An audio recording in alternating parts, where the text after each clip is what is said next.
Welcome to Gripping Tales. Are you ready for today's video? It starts now. Today I'm going to tell you about the worst deal ever made in American history. Not a political deal.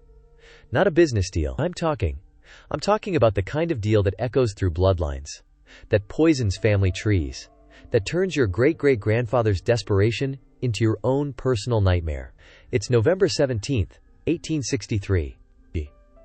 The place is a nameless crossroads somewhere in rural Georgia, where two dirt roads meet under a sky so dark it looks like God himself has turned away. And the man? His name is Elijah Thornwell, a Confederate deserter running through the night with his 7-year-old daughter dying in his arms. Scarlet fever. That's what the doctors called it before they gave up. Little Mary had been burning up for 3 days. Her skin hot enough to scare him, her breathing getting shallower by the hour. The Confederate army wanted Elijah back on the battlefield. But he'd made a choice, desert or watch his only child die. So he ran. But running doesn't cure fever. Running doesn't stop death when it's already got its teeth in someone you love. So when Elijah reached that crossroads at midnight, rain pouring down, his daughter barely breathing, and saw a man standing there waiting like he'd known Elijah would come, well, desperate people do desperate things. The man was tall. Too tall. Wore a black coat that didn't get wet despite the downpour. And when he smiled, Elijah swore later his teeth looked just a little too sharp, a little too many. "I can save her," the man said. Not shouted over the rain, just said, quietly. But Elijah heard it clear as church bells. "How much?" Elijah asked. Because he wasn't stupid. He knew how these things worked. Crossroads at midnight. A stranger, offering miracles. He'd heard the stories, the legends, the warnings passed down through generations of Southern folks who knew better than to truck with certain things. The man's smile widened. "Nothing from you. You'll live a long, happy life. Prosperous even. You and your daughter both." "Then what's the price?" "Oh, there's always a price, Elijah. But it's not due yet. It compounds, you see. Gathers interest. Your daughter's children will owe me a year. Their children, 2 years. Their children, 4. And so on, until the debt is called." Elijah should have walked away. Should have let God's will be done. Should have held his daughter as she died naturally, and grieved like men have grieved since the beginning of time. But Mary whimpered in his arms, and fear makes cowards of the bravest men. "I accept," Elijah whispered. The stranger extended his hand. They shook, and Elijah said his skin felt like holding ice wrapped in leather. Mary's fever broke before they reached home. By morning she was sitting up asking for breakfast. The doctors called it a miracle. Elijah never corrected them. He never told anyone about the crossroads. Not his wife. Not Mary when she grew up. Not his grandchildren or great-grandchildren. But the debt? The debt remembered. Here's the thing about deals with the devil. And yeah, let's call it what it was. The first payment period is always sweet. Suspiciously sweet. Elijah lived to be 87, died peacefully, in his sleep, in 1904. The farm prospered. The family grew wealthy. Mary grew up healthy and beautiful. Married well. Had 4 children of her own. To everyone who knew them, the Thornwells were blessed. Lucky even. Mary herself lived to 73, never knowing about the bargain her father had made. She died in 1929, still believing God had simply chosen to spare her that night. But her children?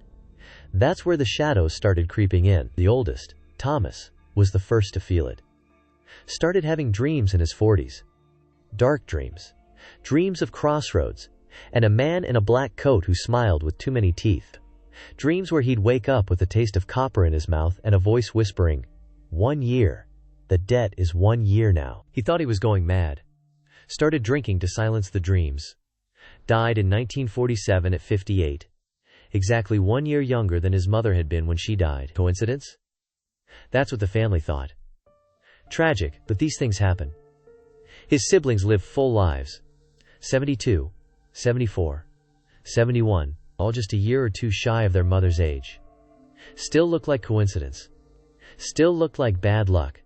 Maybe weak hearts running in the family. But Thomas's children, Generation 3, they noticed something. Started comparing notes at family reunions. Whispering over Thanksgiving turkey about the dreams they'd all been having. The same dreams.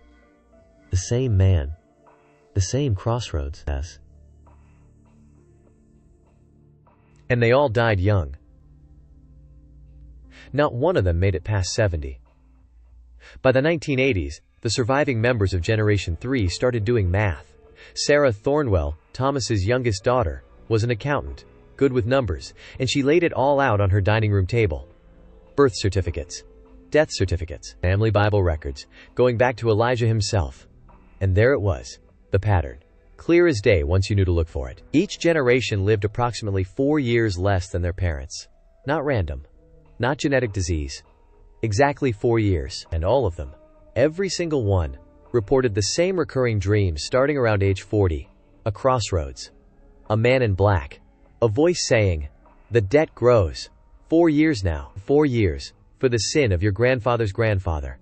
Sarah called her siblings and cousins. Emergency family meeting. 23 members of Generation 3 gathered in Atlanta in 1983, ranging in age from 37 to 59. She showed them the pattern. Some laughed it off, some got angry, but some, the ones who'd been having the dreams, they got very, very quiet. "There's a story," said her cousin Marcus, 61 years old and looking older. "My grandmother told it to me once when she was dying." Said her father, "That's Elijah. Once told her in a fever that he'd made a deal, that he'd traded, years down the line, to save her life." The room went cold. "That's insane," someone said. "You're talking about devil deals. Curses. That's superstition." "Is it?" Sarah asked. "Then explain the numbers.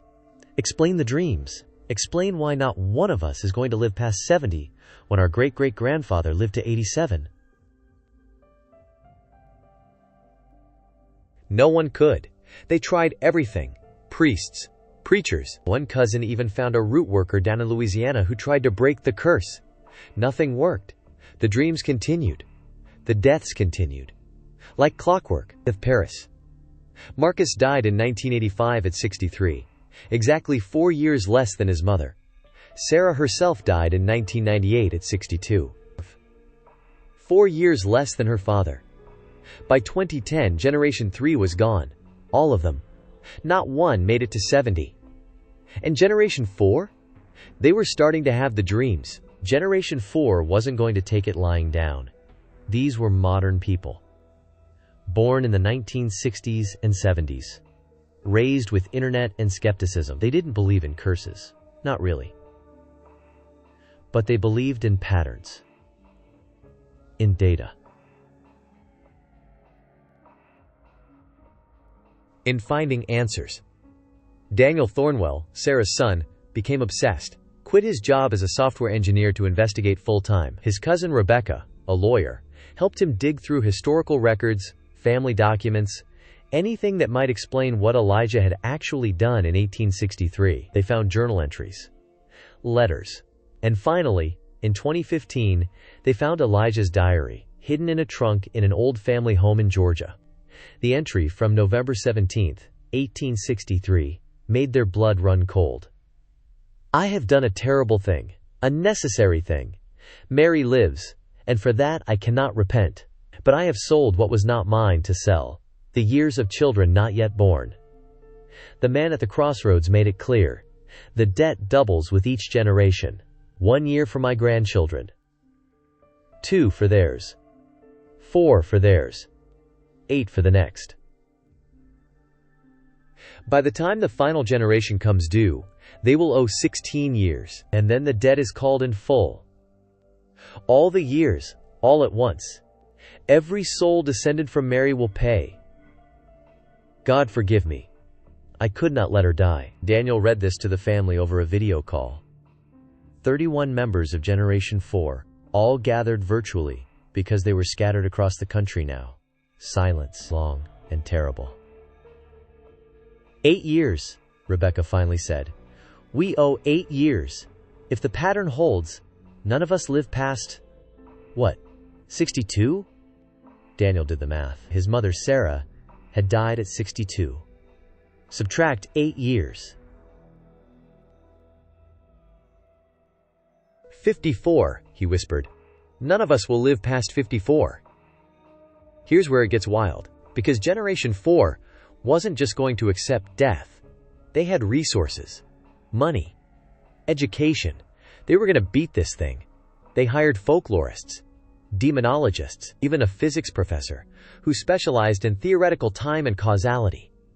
They visited every crossroads in Georgia looking for the original spot. They tried every ritual, every prayer, every folk remedy from every culture. Nothing worked. The dreams got worse, more vivid, more real. People started reporting not just dreams but visions during the day, seeing the man in black standing at street corners, in reflections, in photographs where he hadn't been when the picture was taken. And the voice. Always the voice. 8 years. The debt is 8 years. Your children will owe 16. Then I collect. In 2018, the oldest member of Generation 4 turned 54. His name was Paul Thornwell. He was healthy. Ran marathons. No history of illness. He died in his sleep on his 54th birthday. Heart just stopped. The family was devastated, but not surprised. Because they'd known. The pattern was unbreakable. Over the next 7 years, more deaths. All at 54. All peaceful, but absolute. Like someone flipping a switch. By 2025, half of Generation 4 was gone. Now we come to Generation 5. The grandchildren. The great-great-great-grandchildren of Elijah and Mary. There are 18 of them, ages ranging from 5 to 27. And they're all starting to understand what's waiting for them. Emma Thornwell is the oldest, 27 years old. She's been having the dream since she was 16. She knows the math. If her generation owes 16 years, and the previous generation died at 54, 38, she's got 11 years left. Her younger siblings? The 5-year-old? 38 years. That's all any of them get. The youngest will barely get to experience adulthood before the debt comes due. Emma started a YouTube channel in 2023, documenting everything. The family history, the pattern, the curse. It went viral. Millions of views. People offered theories, solutions, prayers. Nothing helped, but here's what Emma figured out. The thing that makes this story go from tragic to absolutely horrifying. She found the original Crossroads. It took her 2 years of research, comparing historical maps, tracking down property records. But she found it. Still there. Still 2 dirt roads meeting in the middle of Georgia, nowhere. And she went there. At midnight, on November 17, 2024, exactly 161 years after Elijah made his deal, Emma brought a camera. Of course she did. Generation 5 documented everything. The footage is on YouTube right now, if you know where to look. It's grainy, shaky, but you can see her standing at the crossroads, rain starting to fall just like it did in 1863. And then, just like in every dream, every vision, he appeared. The man in black. Too tall. Coat that didn't get wet. Smile full of too many teeth. Emma Thornwell, he said, voice clear despite the rain. You came to renegotiate. I came to end this, Emma said, and God, you have to admire her courage. 27 years old, staring down a literal demon, voice barely shaking. My family has paid enough. The man laughed. It sounded like wind through graveyards. Your family has paid nothing yet. Your great-great-great-great-grandfather borrowed time. I'm simply collecting the interest. You owe me 16 years. Your children will owe 32. And then you collect it all. I know. I read Elijah's diary. Did you read the fine print? The man's smile widened impossibly. The final collection isn't just the years, Emma. It's the souls. Every Thornwell descended from Mary. All at once. Every living member of your family. The moment your children's children turned 38. Emma's camera shook. That's over 100 people.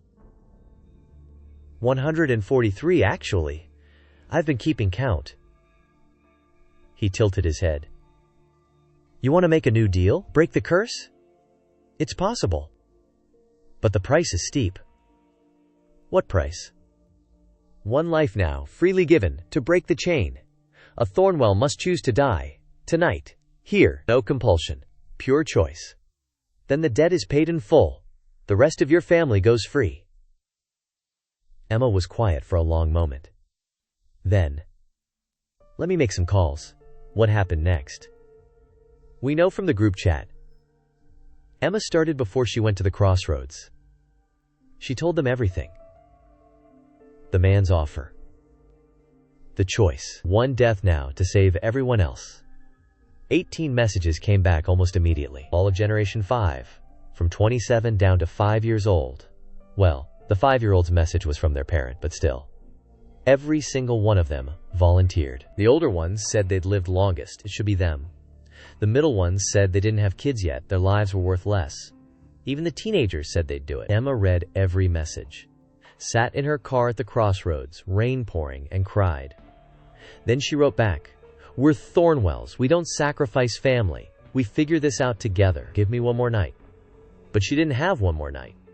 Because at 11:59 p.m., she got a call from the hospital. Her Aunt Rebecca, one of the last surviving members of Generation 4, age 53, 11 months, and 29 days, had been in a car accident. She was dying. And she was asking for Emma. Rebecca lived just long enough to tell Emma her plan. "I've got 5 hours left anyway," Rebecca whispered, machines beeping around her. 54th birthday is tomorrow. "I'm dead no matter what. But if I go to the Crossroads tonight, if I choose it, I'm still a Thornwell. Still descended from Mary. Still part of the deal." "No," Emma said. "You're not sacrificing yourself for us." "I'm not sacrificing anything I wasn't already losing," Rebecca smiled, a faint red stain on her teeth from internal injuries. "This is my choice. My free will. No compulsion. I was dead tomorrow anyway, Emma. At least let my death mean something." The doctor said Rebecca was too injured to move. Rebecca discharged herself against medical advice, and Emma drove her to the Crossroads. The footage from that night it's something. You can find it if you look hard enough, though I'll warn you, it's not easy to watch. The man in black was waiting. Rebecca stumbled out of the car, Emma supporting her. "I'm here to pay the debt," Rebecca said. "One Thornwell life, freely given." The man studied her. "You're dying already. Does your contract specify I have to be healthy?" "It says one life, freely chosen. I choose this, now, tonight, on my terms." For the first time in 161 years, the man in black looked uncertain. "The terms," he started, "say one Thornwell life ends the curse. I'm ending mine here, of my own free will, to break the chain, take it or leave it." The silence stretched out for an eternity. Then the man smiled. Not the terrible smile, something else. Almost respectful? "Clever," he said. "Very clever. The debt is paid." Rebecca collapsed. Emma caught her, held her as she died right there in the rain at the Crossroads. The man in black tipped his hat and vanished like smoke. Rebecca Thornwell died at 12:47 a.m. on November 18, 2024. She was 53 years old, just hours before the curse would have taken her anyway. But here's the thing that keeps me up at night. The twist that makes this story something other than a simple tale of sacrifice. The dream stopped. For everyone, the entire Thornwell family. All 143 living members, from Emma down to the 5-year-old. The curse was broken. The debt was paid. But Emma kept investigating, kept digging. And 6 months later, she found something in her great-great-great-great-grandfather's diary page. A page that had been stuck to another page, hidden for 161 years. A single entry from November 18, 1863. The day after the Crossroads, he told me the terms could be broken by choice. That any Thornwell could end it by freely giving their life. But he said it with such confidence I'd never do it, never tell anyone, never give them the option. He said humans always choose life over sacrifice. He said he's never lost a bet yet. But I'm writing this down anyway. Hiding it. Because maybe someday, one of my descendants will be braver than me. Maybe they'll find a way. Maybe they'll be willing to do what I couldn't. Elijah had known. From the very beginning, he'd known there was a way out. He just hadn't been brave enough to take it himself. Emma posted this to her YouTube channel with a simple caption. "My Aunt Rebecca was braver than all of us. She saved 142 lives by choosing how to spend the last 5 hours of her own. That's not a curse. That's heroism." The video has 30 million views now, and here's the final twist, the one that'll really mess with you. 2 weeks ago, Emma got a message. No sender, no metadata, just 5 words on her phone at exactly midnight. We're still watching. Keep living. She doesn't know what it means, whether it's a threat or a promise or something else entirely. But every night at midnight, she gets another message. And they're always the same. We're still watching. Keep living. The Thornwell curse is broken. The debt is paid. The family is free. But somewhere out there, in the dark places, where deals are made and prices are paid, something is still keeping score. Still watching, still waiting for the next desperate person to show up at a crossroads with everything to lose and nothing left but one terrible choice. So here's my question for you. If someone you loved was dying and a stranger at a crossroads offered to save them, knowing the cost would be paid by generations yet unborn, would you take the deal? Would you do what Elijah did? And more importantly, would your descendants be brave enough to end it the way Rebecca was? Sleep well, folks, and maybe avoid crossroads at midnight. Just to be safe. Thanks for watching. Every ending hides the beginning of another tale, and ours is already on its way. Stay tuned. You'll find the next chapter right here, and soon.